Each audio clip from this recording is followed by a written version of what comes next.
today's webinar, what are the right international markets for your business? I'm your host for today. My name is Anne White. I'm Head of International Trade at the Thames Valley Chamber of Commerce. We are the accredited Chamber of Commerce for Berkshire, Buckinghamshire, Oxfordshire, Swindon and Heathrow. And we offer a wide portfolio of services to members and customers. Before I hand over to our presenter, Claire Snowdon, today, I'm just going to say that the session will be recorded and it will be made available on our website, thamesvalleychamber.co.uk. If you have any questions during the session, please either put them in the chat or the Q&A box, and we can come to them later. So today's webinar, while some believe in the benefits of localisation, others feel that market diversification is the best route to success in 2022.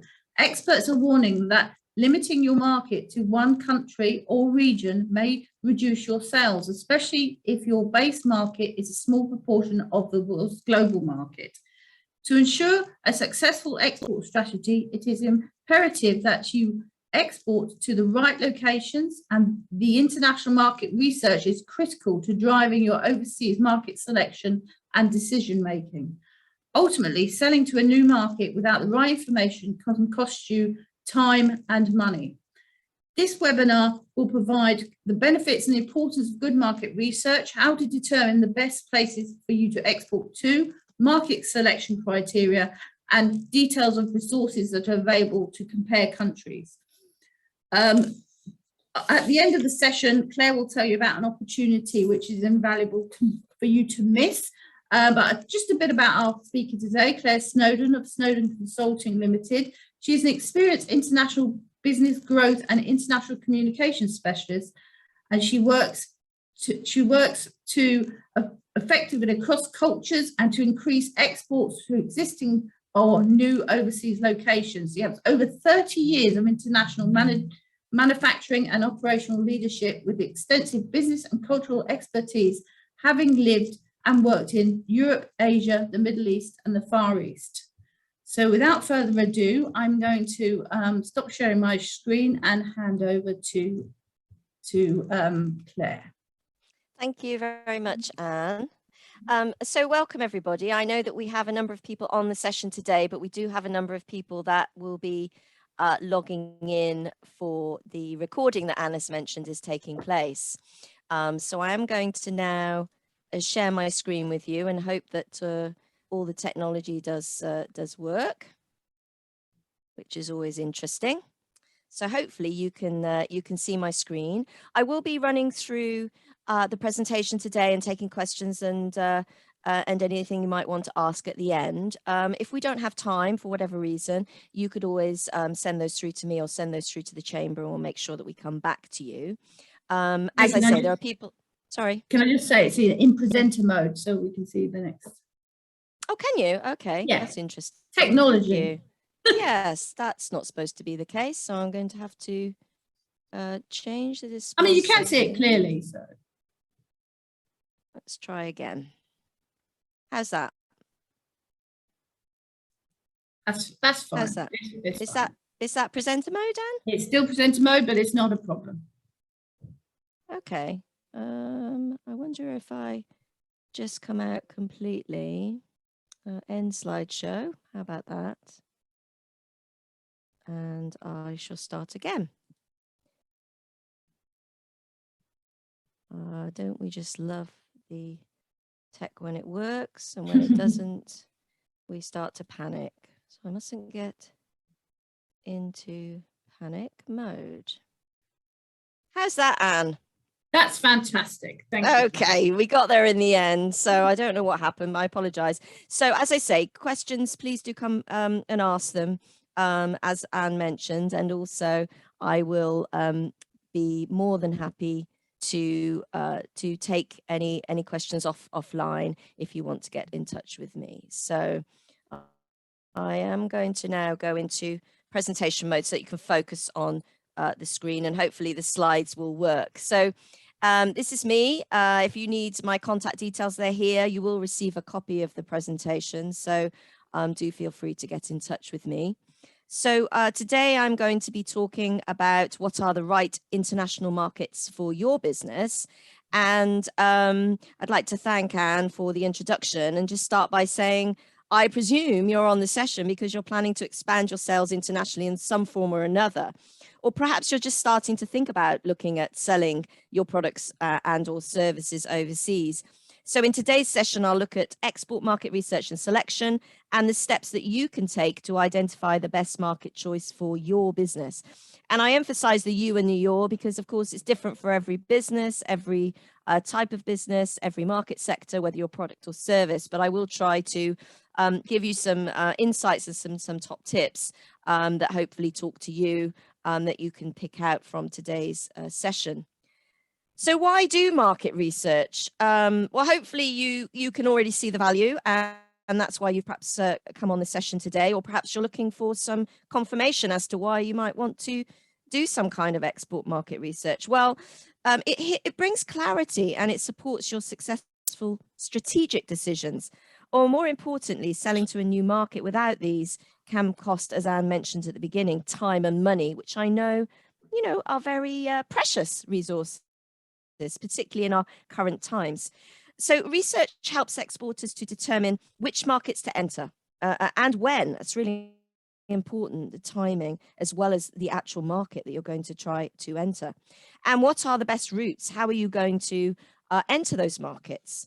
What position are you going to take in return in respect of your products or services? Are you going to have a particular product or service? Are you going to start with one? Is there a particular one that's good for market entry? Are you able to identify the suitable customers and any competitors in the chosen markets? And what are the potential barriers to any particular market entry? Some of the things that you will need to consider if you're looking to enter a new market. So before you start undertaking or commissioning market research, so you might be doing it internally, or you might be paying an outside company or service provider to help you, it's important to identify the clear objectives and the detail of what you want the research to do before you start, and also to establish what information is essential to you so that you can define what you need to know rather than what's nice to know. And this is where some cost analysis can come in, because it's important to get the information that's important rather than pay for a broad stroke, really to get quite deep and connect it with your return on investment, thereby spending the right amount of cost-effective money on this process.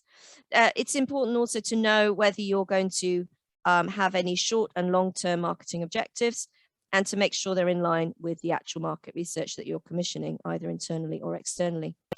Looking to increase the chances to succeed in an international market, in the long term, you may need to understand in greater detail or depth some of the following: your customers' expectations for the product or service, the buyer behavior and the decision-making process that they're taking in that chosen location, the optimum distribution channel or channels, the competitor's brand awareness, their preferences and their loyalty, and any existing customer satisfaction levels that already exist within that market. So where do we start? Well, today I will be reviewing our 6-step plan and the actions associated with each step to help you to review and start a process in more detail. And I will recap each step, some of them in more detail than others. It's a very, very large topic and quite difficult to distill into a 1 hour or less session, but hopefully it will give you a pathway and some of the areas through the 6 steps to help you to formulate your own market research plan. So we start with step number 1, which is identifying your initial pool of markets, the markets that you're thinking might be the ones that are valuable to your business growth. So perhaps you already have some markets in place. In mind, you're thinking about a particular market, or perhaps a competitor has moved into a new market and you've got your eye on them. Okay, why and how and what is the value of us moving into that market? Or maybe you're not sure and you're just starting the process and you're not really sure where you think your business might be able to grow and expand. So you can build your initial pool of markets in many ways. Here are a few: internal knowledge and experience. So what I mean by that is you may when you look at your sales data, already have sold some product or services to a particular location. You may have had experience in the past. You may have people within your organization that have experience of a particular market. Perhaps there's an industry network, an export infrastructure that you're already a part of, where you can tap into already identified market intelligence and knowledge. You will have your own internal analysis, being able to look at your own strengths and weaknesses in terms of what you might be able to achieve in terms of your growth and expansion internationally. And also the possibility to look at customer profiles. Who are you currently selling to? What is working for you in your current markets in relationship to demographics, psychographics, and behaviors? So you've identified your initial pool of markets, or you're in the process. You've got perhaps a couple that you think might be there at play. So now's the time to start looking at the data that's out there. So in particular, this next slide is showing the World Bank's Emerging Markets and Developing Economies forecast for 2022-23. Why have I shown this? Well, it's really good to know what the market or the intelligence in the market is saying about future growth. Where might the locations be that are well placed and well supported to have growth, particularly in relationship to your service or your product that you're trying to sell.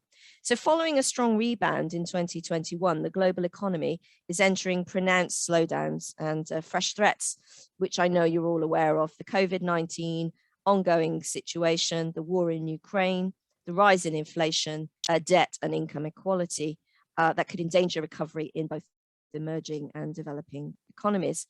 So it's really a fluid situation. But according to the World Bank's latest growth prospects report, global growth is expected to decelerate and markedly from 5.5% to 4.1% in 2022 and 3.2% in 2023, as pent-up demand dissipates and fiscal and monetary support is unwound across the world. So a fairly bleak landscape, but still potential opportunities. And some of the markets on the screen that are identified in the World Bank's research is showing the top 8 countries in terms of growth. And these might be countries that you were thinking of looking at. There might be some opportunities there for you. But just important to know what this landscape is, and also to keep your finger on the pulse, because as I've said, and as I know you're aware as business people, these forecasts and projections can change quite rapidly, particularly when a world event takes place. Mentioned also when identifying your initial pool of markets to look at profiling your key customers and decision makers. You could start by reviewing your CRM, your customer relationship management data, or your customer data analysis, whatever you might have, which is really quite gold to your business in so many forms, but also in relationship to market research. So maybe you have some past clients that have been happy, that come from particular countries that you might be looking at. And you may be surprised actually when you look and drill down into your data, what it shows you and what you can glean in relationship to customer intelligence to add to your initial pool of markets. So when you're looking at your customer profiling, be clear on, or your customer analysis, be clear on your customer profiles. Perhaps you already have more data that you need to analyze, or perhaps you're just starting. Perhaps you have customer profiles. Perhaps it's something you haven't actually looked at and might bring value to your UK markets, let alone your international expansion plans. So here's an example of what I mean by a customer profile or avatar. There are various different forms that companies use. This is a fairly basic one that's looking at a particular customer profile in relationship to goals and values and where they're hanging out, what challenges and pain points, and what is the role in terms of their purchasing process. Really, really powerful and useful information, not only for your current market customer profiles, but to start to look at building these for your potential international markets. They'll tell you a lot about where your initial pool of markets might come from. And it will also tell you where perhaps your international market expansion shouldn't go into. There might be some barriers based upon current customer profiles. So to recap on the initial step one, identifying your initial pool of markets, here's just a quick recap. Review the wealth and internal knowledge that you already have within your company. Analyze your internal knowledge, customer data, Google Analytics from your website, LinkedIn connections and communication, all of the online data that you have at your fingertips. Really useful to analyze that data. What does it tell you about your potential international growth? Utilize your industry knowledge and current export structure, if you have any, and tap into those networks and those structures that you've already built for your business. And the last point, to create and develop your customer profile, if you don't already have one, or to expand that as to the potential international markets you think you might be looking at. So then we can move into step two, which is conduct desktop research. Now, qualitative research is regarded as exploratory and is used to uncover trends in thoughts and opinions. And really, really useful information can be gathered through doing desktop research. And actually, if you have experienced members within your organization, you can do a lot of this yourselves in terms of your own market, your own desktop research. So there are different methods that you can start to use. The first is that you could analyze your sales data mentioned earlier to look for trends and any internal analysis. You could review public domain data. For example, there's some fabulous sites out there, some of which I'll share with you later. There's some good government sites, the DIT, Thames Valley Chamber have some great information, online country guides, online industry reports that you can tap into. And I remember a while back, I was doing some initial analysis for a company that was in the shea butter, looking to get into the expansion of their delivery of shea butter products and increase their manufacturing output. And we did an initial Google search online desktop research, only to find that somebody had already commissioned a wonderful resource that was out there, and one of the data market companies was selling it for a fairly realistic and acceptable price, considering it contained all the key data that that particular company was looking for.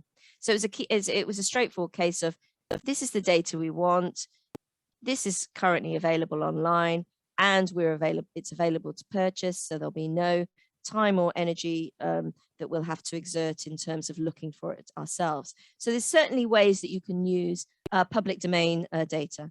And the last one is to buy the research in. If you look and there's nothing out there, perhaps you're doing something cutting edge and it's unique, then perhaps you will not find so much research available, in which case there are research companies that are already established that could support you with that research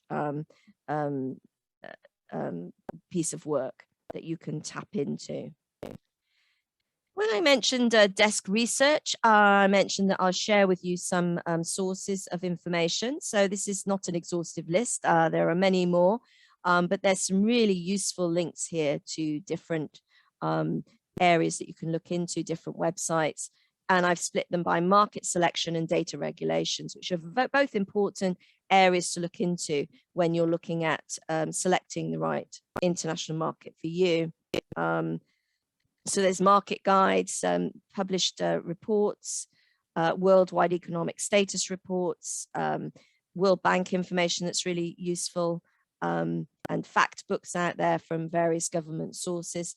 When it comes to regulations, you've got some market research on, for example, internet and mobile usage, company data, directory information, and also, which I'll be referring to later, analysis of things like corruption index for particular countries. So really useful information out there that's free. It's just a case of you focusing in on what you need to know or what you think you need to know, and including that in your analysis for your market, initial markets selection. So to recap, step number 2, conduct desktop research. We're basically looking at the global market review, that is looking at what's out there in terms of the markets, the information online, being able to identify opportunities and threats, and also being able to have and gather all the relevant information that is available online and potentially through paid market research. So that then moves us on into step 3, which is considering the risk factors. So we've got these markets that we've chosen, potentially starting to hone in on the markets, and we're still considering which ones might be the best markets for us. So we could follow step 3 by looking at both tariff and non-tariff barriers, as well as country risks. So what do I mean by that? Well, we can start by doing external research using some or all of the following. Interviews, perhaps with industry experts, spending some time with the experts at the Thames Valley Chamber of Commerce in terms of the international or the global and the export expertise that they have in-house, the Department for International Trade in terms of the government and consulate and embassy data that they have to share.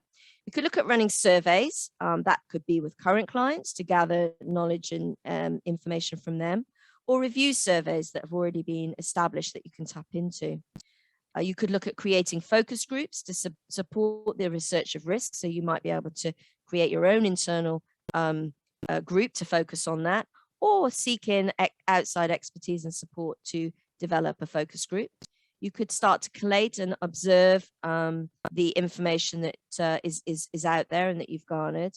Review the country analysis publications that are available, country guides and relevant online research tools. And then you could look to buy in the industry reports. So here are some examples of risk and tariff barriers that potentially could affect your choice of international market sectors.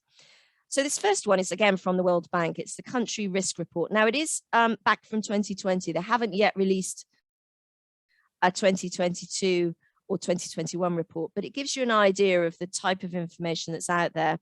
Now this was collated and put together by an organization called doingbusiness.org, which is really quite a valuable website that you could look into.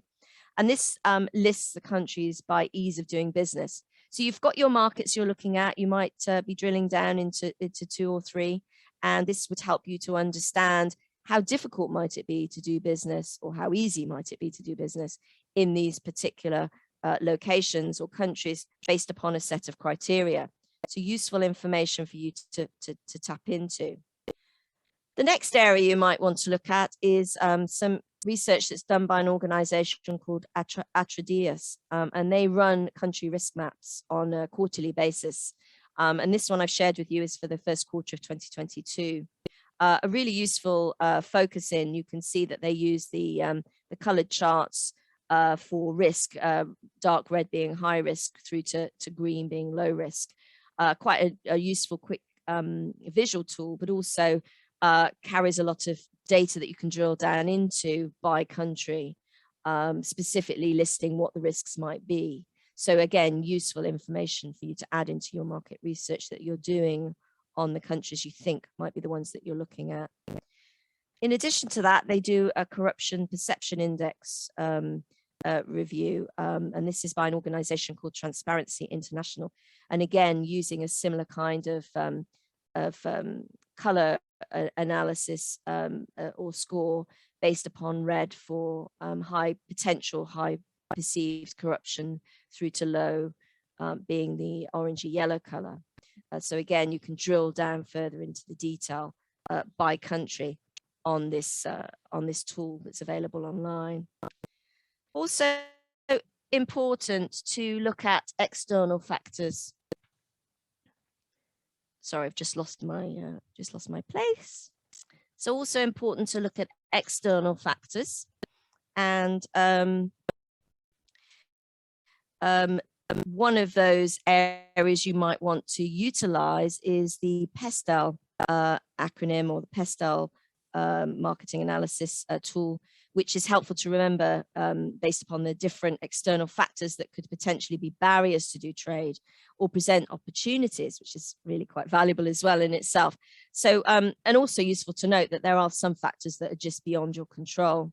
So here I'm sharing some information around PESTEL, and also there's an international trade barrier service that you can look at, a really useful government.gov website for measuring as a resource in addition to looking at PESTEL. So PESTEL is based upon political, economic, social, technological, environmental and legal factors that you can start to research into. So you could look by determining the harmonized system codes for your products. If you are a product-based company, you can look at searching for existing trade relationships and agreements using different tools, conduct internal research for tariff rates in the markets that you're looking at, and determine the margin or of preference and associated tariff percentages for the different markets that you might be interested in. And finally, determining the impact on costs or pricing. So the PESTEL is a useful framework or tool to review a particular market or markets. We like to also, as an intercultural trainer and export communications consultant, I believe that there's actually a C missing from PESTEL, which is around cultural factors. So really important to look at cultural factors and potential barriers that are related to language, communication and etiquette that might impact your chosen market's entry.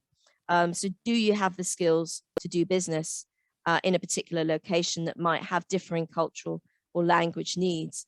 And perhaps your product or service may not be well received or may need to be modified for particular markets based upon these types of factors. So definitely something to keep in mind when you're starting to do your market research to choose the relevant markets that might be of value to you. You could also look at doing a SWOT analysis of the 3 potential markets or potential markets that you've chosen. And we're starting to say it's useful to drill down into the top 3 that you think might be valuable markets for your growth plan.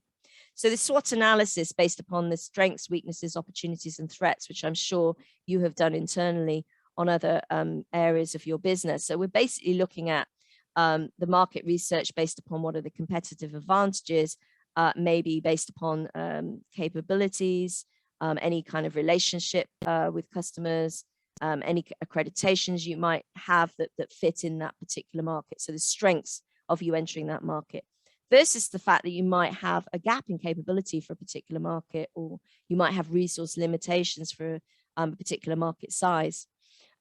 Opportunities might come to light in terms of the possibility for sustainable growth in a particular marketplace, or a market might have particular favorable demographics that you've identified.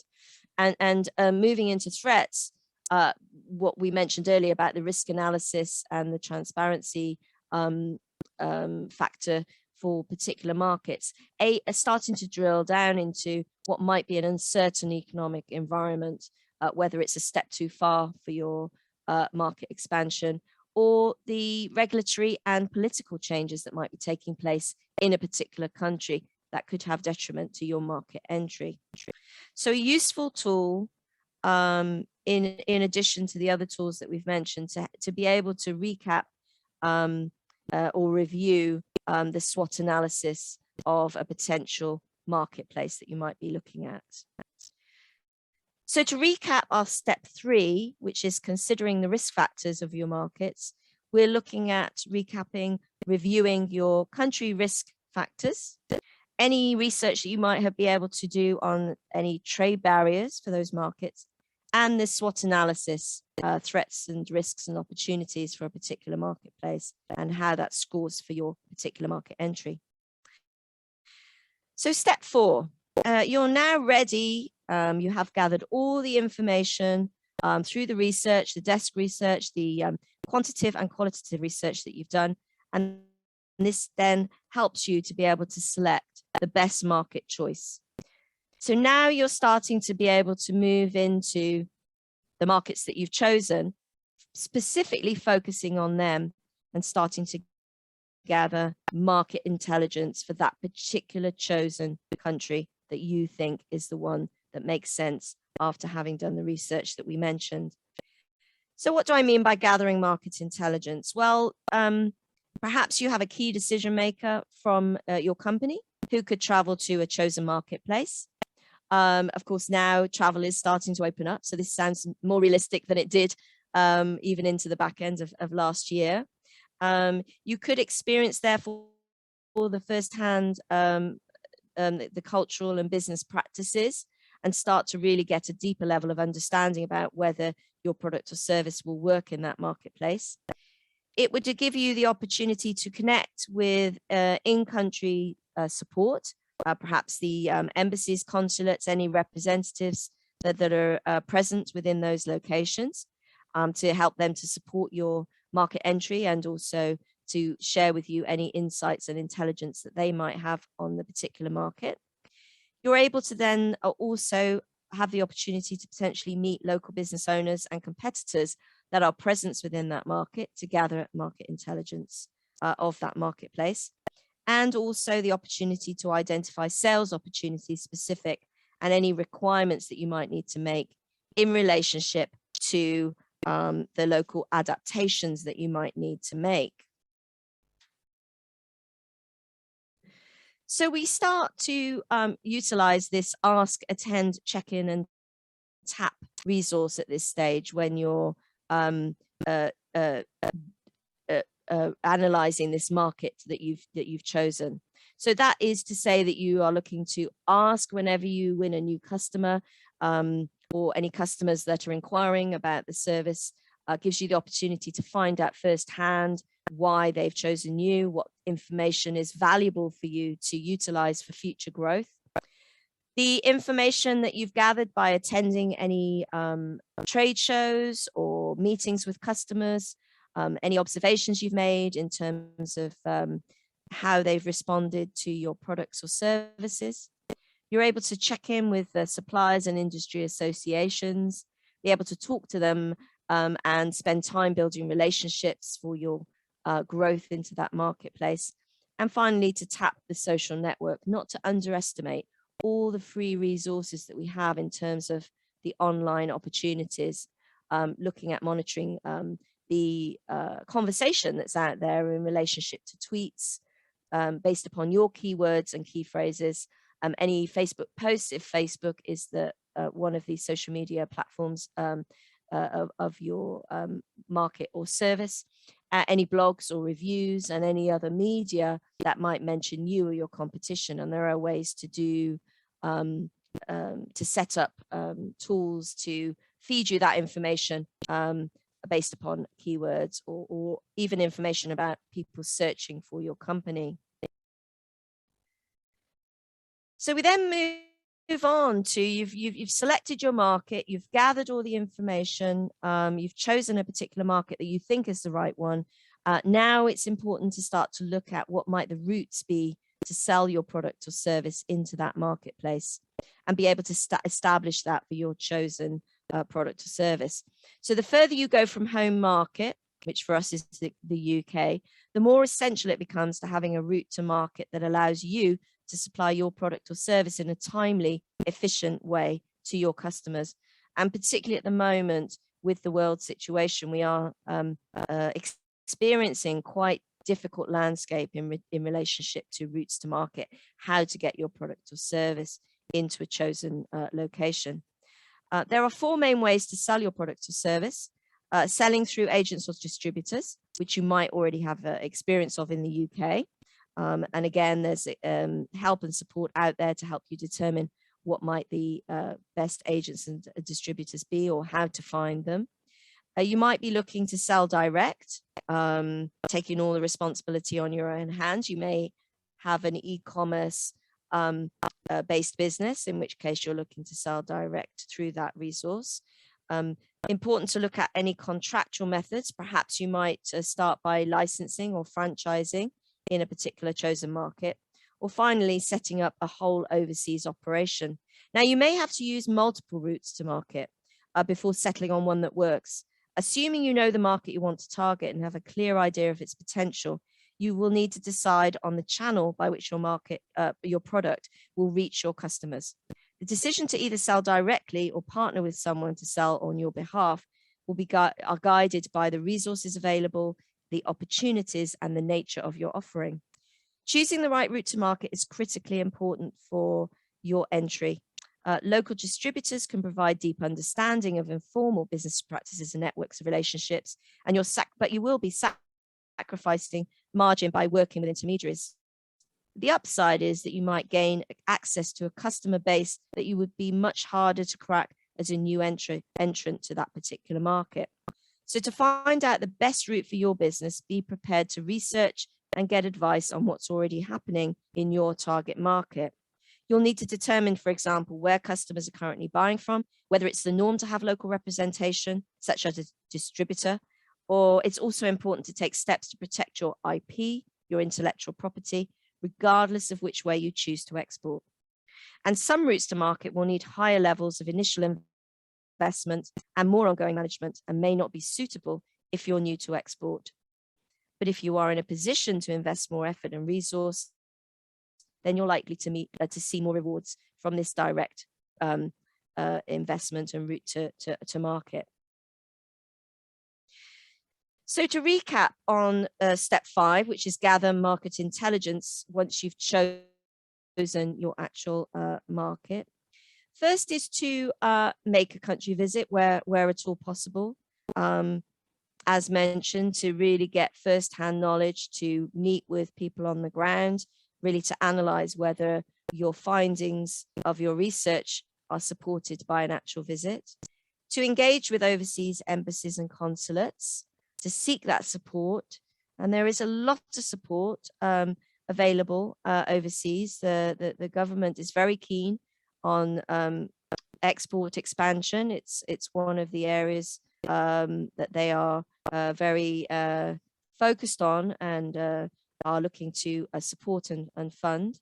So make sure you are engaging with all the free resources and support that's available. Talk to businesses already trading. So it gives you the opportunity to see what's already taking place. If it's not possible to do it from a competitor, perhaps there's a business that could be a sort of a support business for you, or a business that is complementary but is open to therefore share some market intelligence with you. And also looking at making sure that you have clarity about what might the best route to market be for you to enter the market that you have decided to choose. So you're now ready for step 6, which is to formulate your strategy for your product or service, the price, the mode of entry, and the distribution of your product, and the international promotion that you might need to take place. Therefore, able to start developing your international market strategy, which moves us into a whole other area of international marketing and communication, which we do have another webinar for, which took place, which might come around again. I think there's a recording as well. But also, if you're interested in knowing more about international marketing strategy, not quite sure what steps to take, then I would be happy to have a conversation with you. So to recap, our export market research and selection 6 steps. We're looking at identifying the initial pool of markets in the ways mentioned earlier, conducting our desktop research and all the wonderful, useful free tools and information that's out there at our fingertips, looking to consider the risks as well as the opportunities for a particular market, and then selecting the best market based upon all that wonderful research that we've done. Once we've chosen that best market, we're then looking at gathering the market intelligence, a deep dive into that particular market that we think is the best one that we've selected, which then moves us on into, excuse me, being able to develop our marketing strategy for that chosen market. Now, I promised some top tips. These are top tips based upon feedback and information of working with clients around some of the things that they thought were valuable to share. So the first one is to be aware that market research is time consuming. It sounds quite simple when you put it in a format on a webinar in 1 hour, but it does take time. So it's important to allocate adequate time and resource for that stage of your research. Be aware of and leverage all the external resources and support to conduct that research. There is really a lot out there that's not going to cost you money. It will cost you time, but not money. Understand the potential opportunities and risks in each market to make your decisions. That's based upon people that have gone into marketplaces and then sadly spent some money and time and resource and then found out that actually there's a risk that really does not support their return on investment. And so they've had to exit. So really important to deep dive into a particular market in relationship to the opportunities and risks. The next tip 4 is to take your capacity, your enterprise capacity into consideration. What I mean by that is we have many companies that have looked to expand, move on to the next market, only to find that they actually, once they've started, don't have the capacity either to enter that market in the right manner that they would want to get their return on investment, or that they don't actually have time to devote and develop into that market. Select the right market entry approach, which we mentioned earlier. Really, really valuable. You've chosen your market, it makes perfect sense, but then entering in the wrong manner can really, again, cost time and money and result in a lack of return of investment for you. Manage your international risks. Again, risks coming quite high on the top tip list. Develop your international market and your international strategy, and marketing plan.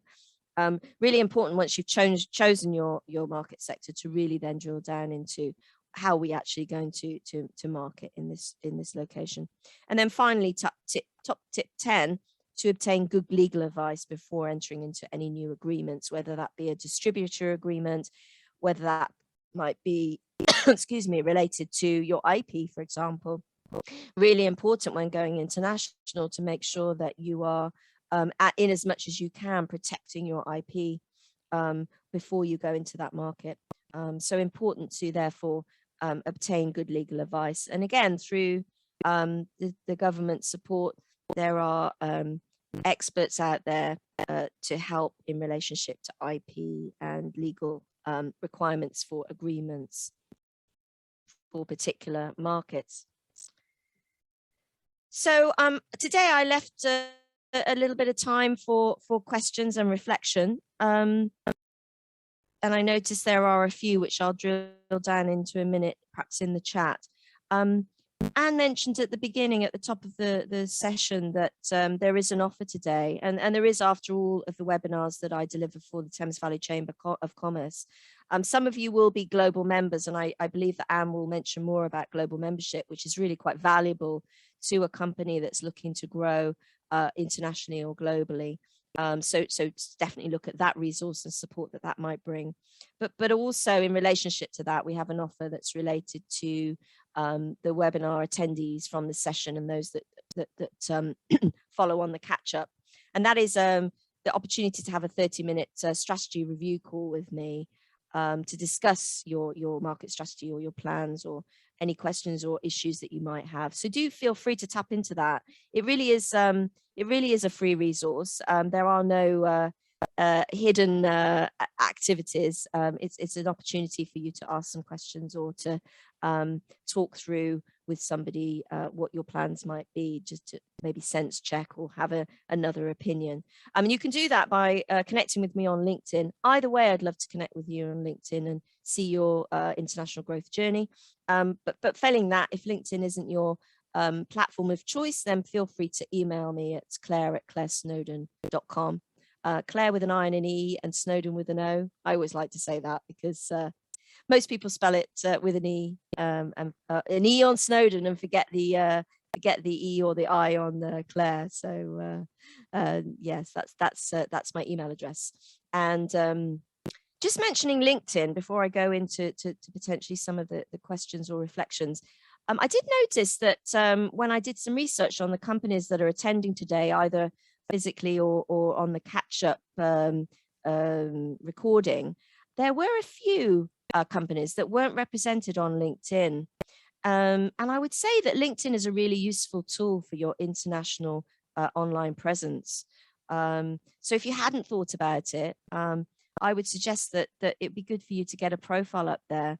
If nothing else, when you start to do international activity into new markets, it gives someone the opportunity to either find you on your website, of course, if you have one, and that's a whole different webinar around how to ensure your international online presence, how you're being found by these potential customers. But in relationship to LinkedIn, really valuable for you to have that presence. So if nothing else, they can go and look at your LinkedIn profile and perhaps even send you a message using that tool. And more business people are using LinkedIn as their tool of choice for reviewing a company or reviewing an individual within a company. So I would say that that's an opportunity for a number of businesses that didn't seem to have a LinkedIn profile. By that I mean a LinkedIn company profile.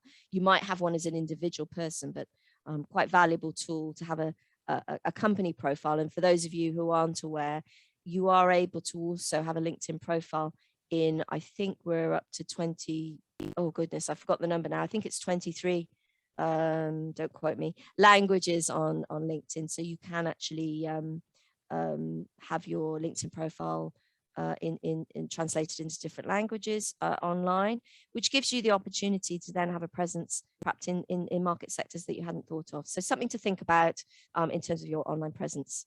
So I did promise that I would look at any questions. I have some questions, Claire. Okay, that's good. I'll hand it over to you. Let me just stop sharing. I think people will have seen the connection points. Thank you, Anne. And I'll put my camera back on. So, yes. First of all, I'd like to just thank you for another comprehensive presentation today. And, you know, they always go down very well. And I would urge everybody to, on the session or the recording, to actually take advantage of that 30-minute free review with Claire, because we've had lots of people do it and they recommend it and they say it's very useful. So you mentioned LinkedIn. Yes, I would concur with you on that. It is the Chamber's fastest growing results social media platform that we use, and we use them all. So LinkedIn is always the one that gets the best results. So for the companies on the session that don't have a company LinkedIn page, then take Claire's advice and please do get one, because it does work, and it is the one that most people are using for business interaction, I think, possibly. Yeah. So that's a comment. You mentioned obviously the time taken with market research and the time, and there's so many various tools and everything out there. This is, I think, why a lot of our businesses, that they just maybe don't do it. They might get a quest for an export over the internet, and they then don't do the due diligence. What if somebody did get a request over the internet? What is the best route for them to take? You know, there's a lot of stages. There's the 6 stages you mentioned. If it was a sort of quick turnaround, what would you say are the top 3 things that they should really do? I think sometimes as businesses, we're very quick when we see a live customer. The fact that they're even showing an interest. And sometimes we can take our eye off the ball and allocate resources and not really look at the value. So I think step 1 would be to really look at that particular inquiry in a more rounded approach, as opposed to, wow, it's a live customer, we got a sale. Really drill down into what it is that this customer is asking, is what they want to purchase, whether it makes sense, whether it's of value, what are the implications, before you even start to then look into how we're going to make this happen. First, should we make this happen? Is this really something that, is it worth our time? And it's a really difficult one for businesses to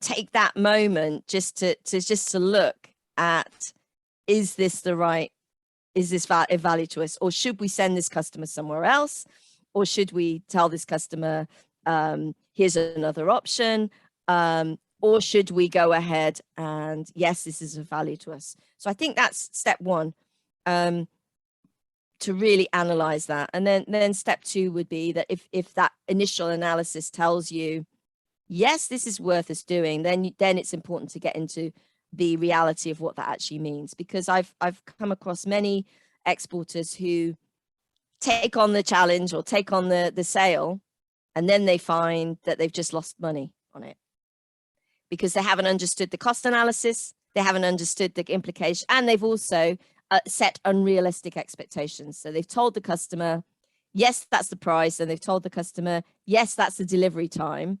And then when they actually go to do it, they realize we can't possibly do it at that price because they haven't included all the costs that are added on in relationship to exporting. And also they haven't understood the implications of the timing, that it, for whatever reason, the logistics may be different, or the criteria, the paperwork, the new rules, the new trading rules, etc. So important really to drill down into that specific, so that's step two, to really get real on the information. And go to the chamber, go to Thames Only Chamber and say, you know, I've had this order. What are the implications for me? And they'll tell you, well, you'll need this, you'll need that, you'll have this piece of paperwork, or and you'll start to be able to gather the intelligence of the reality. This is if you're doing it for the first time for that particular country. And then if all that makes sense and you've got the right price, you might have to put your price up, and it's a value and you can logistically meet the time frame, and you can logistically do all the relevant paperwork, etc., that you need to do, the legal implications. Then step three would be to really pay attention, because that might be a future source of growth. So pay attention to that customer, capture all the relevant data. How did they contact us? What language did they use? And I don't mean English versus French versus Mandarin. I mean, what language, what words, what keywords, how did they ask us for things? What were their needs? What was it they told us? Ask for feedback. What was it they told us they liked or didn't like about our service? And you can put all that lovely, juicy information into your customer profile as you start to build your new customer profile for that country X, for that product or service X. And it's really powerful. And a lot of companies, what they do is they do export by default. They lose money on it.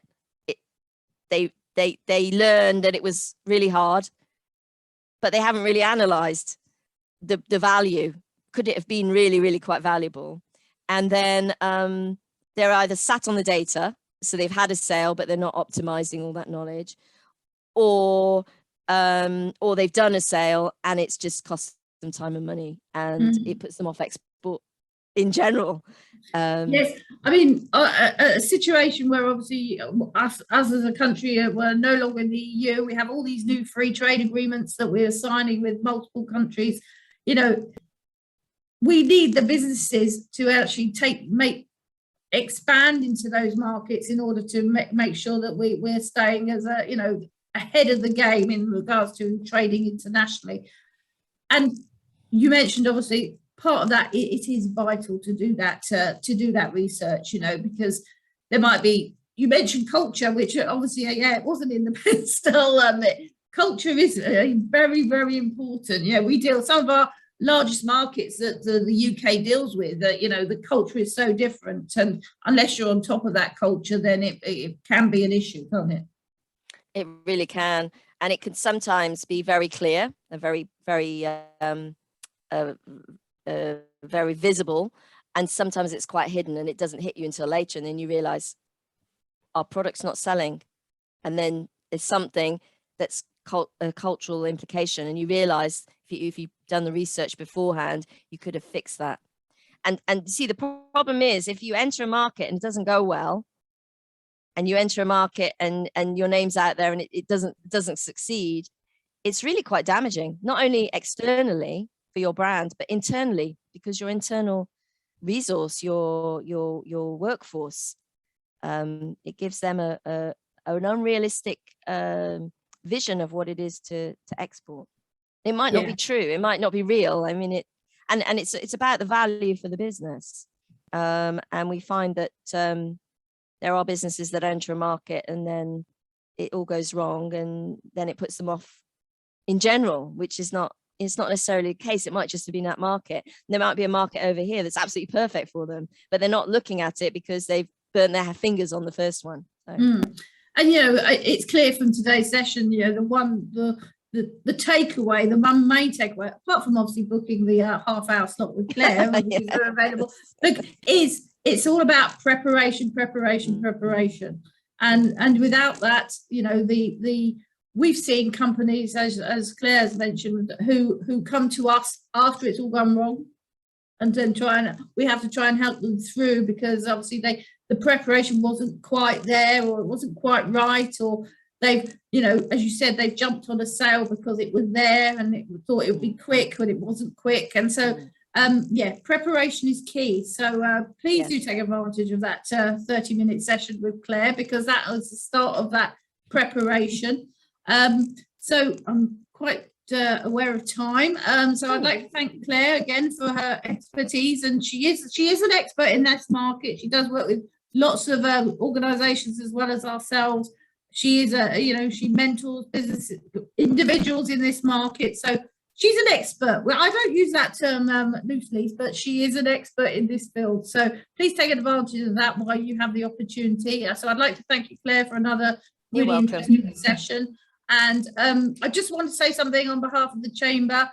We have our quarterly economic survey, which is now open. The quarterly economic survey is the largest and the longest running survey in the UK on the economy. And we utilise that information to then lobby government on all aspects. So if anyone hasn't taken or had a chance to fill in the 2-minute economic survey, it is quickly available on our website. Just click through on the banner at the top and please enter, because now's the time. There's a lot going on in business at this point in time, whether it be utility costs, etc., personnel, staff, retention.